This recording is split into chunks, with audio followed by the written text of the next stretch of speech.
સ્થાનિક સ્વરાજની ચૂંટણી પૂર્ણ થયા પછી જિલ્લાઓમાં અને તાલુકાઓમાં પ્રમુખ ઉપપ્રમુખોની ચૂંટણી અને આ બધાની વચ્ચે આમ આદમી પાર્ટીના નેતાઓ સાથે ખેલ થતો હોય કે પછી એમને કોઈ ઉઠાઈને લઈ જતું હોય આવા સમાચાર છેલ્લા કેટલાય સમયથી આવે છે કે આમ આદમી પાર્ટીના જીતેલા ઉમેદવારોને કાં તો કોઈ ઉઠાઈને લઈ જાય છે કાં તો કોઈ કેસમાં એમને અંદર કરી દેવામાં આવે છે। એવા જ સમાચાર જૂનાગઢથી સામે આવ્યા। ગઈકાલે જૂનાગઢથી આમ આદમી પાર્ટીના એક ચૂંટાયેલા જે ઉમેદવાર છે એની ધરપકડ કરી દેવામાં આવી। ધરપકડનું કારણ અને નામ સંજયભાઈ નામ છે અને કારણ શું આપ્યું તો છેડતી અને હેરાન કરવાના જે કેસ લાગે એ કેસ એમના ઉપર લાગ્યો હતો અને એમને ગઈકાલે પોલીસ એમની ધરપકડ કરીને લઈ ગઈ। આ આખી ઘટના પછી ગોપાલ ઇટાલિયાએ એક પોસ્ટ કરી અને પોસ્ટમાં પહેલાં શું લખ્યું છે એની વાત કરી। ગોપાલ ઇટાલિયાએ લખ્યું કે આવતીકાલે જૂનાગઢ તાલુકા પંચાયતના પ્રમુખ અને ઉપપ્રમુખની ચૂંટણી થવાની છે। જૂનાગઢ પોલીસે ભાજપના ઇશારે આમ આદમી પાર્ટીના એક ચૂંટાયેલા સભ્યની આજે સાંજે ખોટા કેસમાં ધરપકડ કરી લીધી છે, જેના કારણે સભ્ય મત ન આપી શકે। ગુંડાગર્દી કરી અને સત્તામાં આવવું એ પણ જ્યાં સત્તામાં આવે ત્યાં જનતાને લાઇનમાં ઊભા રાખવા સિવાય કોઈ કામ નથી।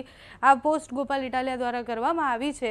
સંજયભાઈની ધરપકડ અને ત્યાં પેચ એવો ફસાયેલો હતો કે 9-9 બંનેની હતી અને એટલે જો એક ઓછું આવે છે તો પછી પ્રમુખ ઉપપ્રમુખ ત્યાં ભારતીય જનતા પાર્ટીના બની જાય। અત્યારે તો પોલીસે ધરપકડ કરી દીધી છે। આ કેસને લઈને ધરપકડ થઈ એના પછી જ્યારે બહાર આવે ત્યારે શું કહે છે એ જોવાનું છે। પણ આવું છોટાઉદેપુરમાં પણ થયું। છોટાઉદેપુરમાં તો એકદમ પોલિટિકલ ડ્રામા કે હાઈ વોલ્ટ ડ્રામા જેવું થઈ ગયું। સેટરડેનો દિવસ હતો, શનિવારનો, અને ત્યાં પ્રમુખ ઉપપ્રમુખની વરણી થવાની હતી અને પહેલાં જ આમ આદમી પાર્ટીના 3 જેટલા નેતાઓ જે હતા એમને કોઈ ઉઠાઈને લઈ ગયું એવા આક્ષેપો કરવામાં આવ્યા। એના પછી આમ આદમી પાર્ટીએ એવા આક્ષેપ કર્યા કે ભારતીય જનતા પાર્ટીએ જ આ બધું કરાવ્યું છે, અમારા નેતા ત્યાં મત ન આપી શકે એટલે એમને ઉઠાવીને ગયા। ત્યાં જે બધું જ થયું એમાં જેને ઉઠાવીને ગયા હતા એમના પરિવારના સભ્યોએ ત્યાં હલ્લાબોલ કર્યો। આમ આદમી પાર્ટીના નેતાઓએ હલ્લાબોલ કર્યો।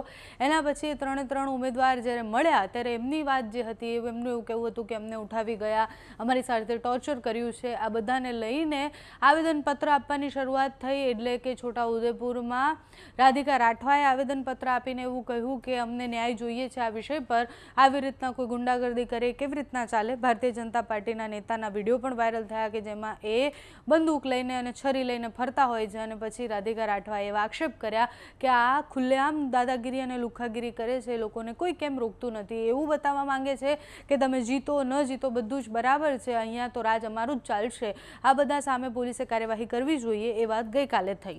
હવે આજે જ્યારે જૂનાગઢમાં પ્રમુખ ઉપપ્રમુખની વરણી થવાની છે એની પહેલાં આમ આદમી પાર્ટીના નેતા સામે ફરિયાદ અને એમની ધરપકડ થવી। હવે આગળ એ કઈ દિશા તરફ જાય છે અને ત્યાં ચૂંટણીમાં આમ આદમી પાર્ટીના નેતાઓ શું કરે છે એ જોવાનું રહ્યું। ગોપાલ ઇટાલિયાની ટ્વીટ, એક બાજુ અરવિંદ કેજરીવાલનું ગુજરાતમાં હોવું। અરવિંદ કેજરીવાલ આજે આદિવાસી વિસ્તારમાં રોડ શો પણ કરવાના છે, સાથે જ સભાને પણ સંબોધવાના છે।